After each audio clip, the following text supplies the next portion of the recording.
오늘 드릴 얘기는 뭐냐면요. 사실 민사사건은 소멸시효라든지 이런 거 빼고는 소멸시효가 완성되기 전에만 소송을 넣으면 되니까 타이밍이 그렇게 중요하다고, 그러니까 형사사건만큼 중요하지 않거든요. 근데 형사사건 같은 경우는 초동 대응이 굉장히 중요합니다. 그쵸. 그래서 어떤 본인에게 형사적인 문제가 발생했을 때 언제부터 변호사를 선임해서 이거를 진행을 하셔야 되는지 거기에 대한 얘기를 좀 나눠보고 싶어요. 당연히 결론은 ASAP. 네, 그냥 진짜 ASAP 가장 빠르면 빠를수록 좋습니다. 그리고 좋은 변호사라면 그렇죠. 빨리 연락을 했을 때 아직 그쵸. 변호사가 개입할 단계가 아니다라면 그렇게 말씀을 드릴 테니까. 네, 진짜 이제 그 솔직하고 의뢰인을 이렇게 어떤 숨김 없는 그런 변호사라면 사실은 빠르면 빠를수록 좋긴 한데 방금 여 변호사님 말씀하셨듯이 아직까지는 그런 단계가 아니다라고 뭐 그런 단계도 있을 수 있거든요.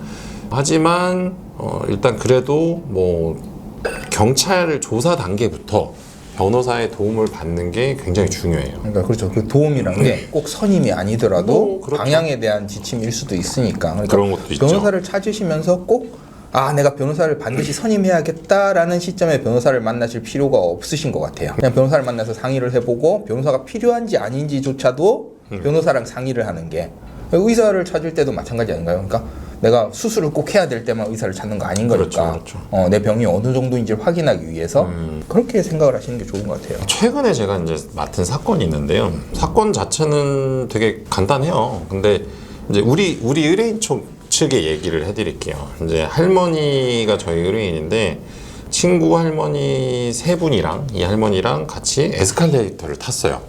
에스컬레이터 타고 올라가는데 우리 의뢰인 얘기는 다리에 힘이 풀려갖고 거기서 에스컬레이터에서 주저앉으면서 넘어져갖고 뒤에 있는 이제 자기 친구들도 이렇게 따라서 이제 뭐 한두 명이 넘어졌는데 제일 밑에 있는 친구분이 갈비뼈가 부러지고 뭐 이렇게 된 거예요.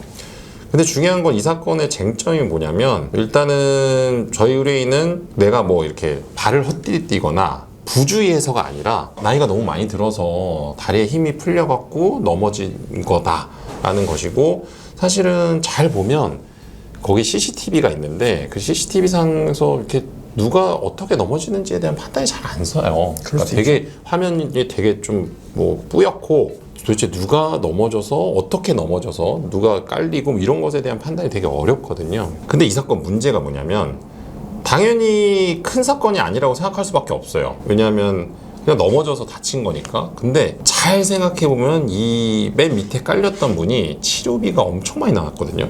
갈비뼈 부러지고 이가 뭐 다 나가고 막 이래갖고 몇 천이 지금 깨질 수도 있는 상황인데, 사실은 이거는 이제 치료비를 보상해주고 이런 것은 민사소송의 분야인데, 이 민사소송이 뭐냐면요. 만약에 이제 형사적으로 어떤 과실치상, 맨 처음 넘어진 사람이 과실로 넘어져서 이 사람이 다쳤다는 게 형사적으로 이제 판단이 내려져 버리면 민사에서는 돌이킬 수가 없어요. 그래갖고 일단은 처음에는 변호사 도움을 받을 생각을 못 하셨나 봐요. 따님이랑 같이 가서 경찰 조사를 받았는데 그 조사받은 내용을 딱 봤더니 처음 조사는 이렇게 이루어졌어요. 어떻게 하다가 뭐 넘어졌나요? 그랬더니 다리에 힘이 풀려서 넘어졌다. 거기까지 진술이 잘 됐거든요. 조사를 하다가 경찰관이 뭐 그 무슨 얘기를 나눴냐고 그랬더니 뭐 그때 뭐 저녁 뭐 먹을까 이런 뒤돌아보면서 뭐 먹을까 이런 얘기를 했다고 얘기를 하셨어요. 그러면 그 뒤돌면서 넘어진 거 아니냐 그랬더니 뭐 아니 그런 건 또 아니고 그러니까 뭐 먹는지 얘기를 했을 뿐이다 이러는데, 그게 이렇게 야금야금 약간 이 할머니가 뭔가 뒤돌아서 밥을 먹자고 얘기를 하다가 넘어진 것처럼 조서가 이렇게 방향이 이렇게 틀어지고 있는 거예요. 그래서 잘 읽어봤더니 결국 마지막에는 그러면 친구분들이 넘어지신 거에 대해서 뭐 미안한 마음이 없냐?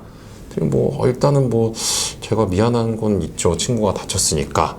그러면 뭐 일단은 그 넘어진 거에 대해서 본인의 어떤 잘못이 있다고 생각하냐? 뭐 있는 것 같다. 뭐 이런 식으로 이제 조서가 꾸며져 버린 거예요. 이 사건은 이제 역사적 사실관계는 저는 잘 모르겠는데 우리 의뢰인이 주장하는 사실관계는 확실히 알 수가 있죠. 왜냐하면 자기는 그게 맞다고 생각하고 저한테 얘기를 해주셨으니까. 그냥 자기는 뒤를 돌아보고 뭐 거기 보면 막 발을 헛디뎠다 이런 얘기 나오거든요. 발을 헛디딘 적도 없어요. 그냥 다리가 힘이 풀려서 넘어졌고 실제로 보면 뭐 도미노처럼 넘어졌다 이렇게 진술이 돼 있는데 실제로 넘어지지 않은 친구분도 계시고 그 조서가 완전 엉망이 돼버린 거예요. 근데 이 서류의 문제가 뭐냐면요. 이렇게 피의자 신문을 받고 이 조서를 쓰고 나서 확인할 기회를 줍니다. 그러면 이제 내가 읽어보고 이거는 뭐냐면 당신이 얘기한 대로 진술이 된 것이 맞냐거든요.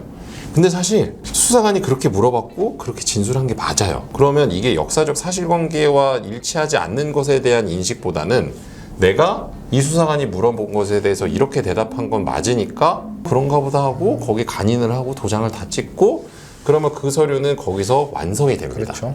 그러면 이제 검찰 단계나 법원 단계에 와서 이거 뭐 좀 제가 얘기한 것과 다르게 진술이 됐는데요 라고 얘기했을 때 판사가 나는 못 믿겠는데 이렇게 될 가능성이 되게 높아지는 거예요. 심지어 그 조서를 확인하라고 하면서 틀린 부분이 있으면 수정할 권리가 있거든요. 네. 그러니까 조서를 경찰이 마음대로 꾸미는 게 아니라 내가 얘기한 것과 다르게 써져 있다면 법적으로 그거를 삭선을 하고 고칠 기회가 있기 때문에 그걸 안 했다는 것은 내가 그렇게 진술한 걸 인정한다가 돼버리는 그렇게 거죠. 돼버리는 거죠. 그래서 사실 지금 그 사건 다른 넘어진 친구분들을 불러다가 증인신문을 해야 되는 상황인데 이게 민사랑 연결이 돼 있고 이 사건이 과실치상으로 이제 기소가 됐거든요 이미 약식 기소가 됐죠 벌금으로. 근데 우리가 정치재판 청구를 했고 이게 만약에 그냥 과실이 있다는 식으로 형사처벌이 내려지면은 사실은 그 다음 민사소송은 무조건 패소예요.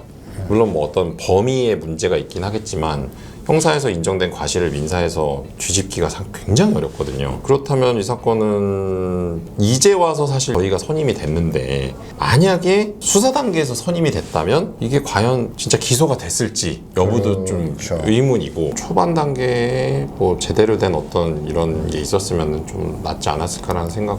그렇죠. 그러니까 의뢰인분들은 그 차이를 모르신다는 거죠. 조서상에 써져 있을 때 방금 진 변호사님 얘기하신 거는 아니 나는 그냥 서 있다가 다리에 힘이 풀려서 주저앉았다가 되는 것은 내가 잘못이 없는 거거든요. 과실이 없는 건데 근데 뒤를 돌아보다가 넘어졌다는 건 내가 뒤를 돌아보면서 뭔가 동작을 하다가 내가 뭔가를 잘못했기 때문에 내 실수가 돼버리기 때문에 과실을 인정하는 게 되는데 그 두 개 차이가 그런 의미가 있다는 것을 아실 수가 없으세요. 그러니까 포커스를 일반인들은 어떻게 맞추게 되냐면 다리에 힘을 풀렸냐 뒤를 돌아봤냐 그래서 뭐 두 개가 무슨 차이인데 가 되는데 사실은 경찰이 수사관이 계속 집요하게 묻는 이유는 넘어지는 과정에서 당신이 잘못한 게 있느냐 과실이 있느냐를 따지는 거거든요.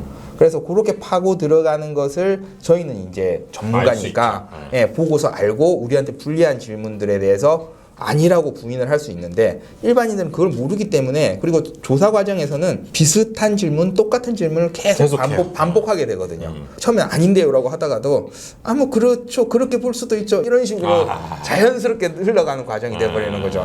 이 사건의 질문 중에 하나가 뭐가 있냐면 그러면 넘어질 때 이 에스컬레이터의 난간을 잡았냐는 거예요. 그렇죠. 근데 중요한 건 넘어질 때 난간을 잡으면 안 넘어지잖아요. 당연하잖아. 난간을 잡고 있으면 왜 넘어져? 그러니까 우리 의뢰인이 얘기한 건 넘어질 때는 당연히 넘어지니까 난간을 잡지 못하지 않았겠냐라고 진술을 했대요. 근데 실제로 거기에 나와 있는 건 어떻게 진술이 됐냐면요. 넘어질 당시에 난간을 잡고 있지 않았습니다라고 기재가 돼 있어요. 이게 되게 말이 안 되는 거잖아요. 그러니까 전혀 다른 상황을 이렇게 표현을 해버린 거예요. 그렇죠. 할머니가 이해하신 거는 넘어질 때는 당연히 넘어지고 있으니까 난간을 못 잡는 건데 잡을 수가 없었는데 근데 조서상에 써져 있는 건 난간을 안 잡고 있는 상황에서 넘어져 있었다. 난간을 잡지 않았기 때문에 넘어졌다로 그러니까 다르게 평가가 할머니한테 된 거예요. 난간을 안 잡은 과실을 만들어 버리는 거죠. 그러니까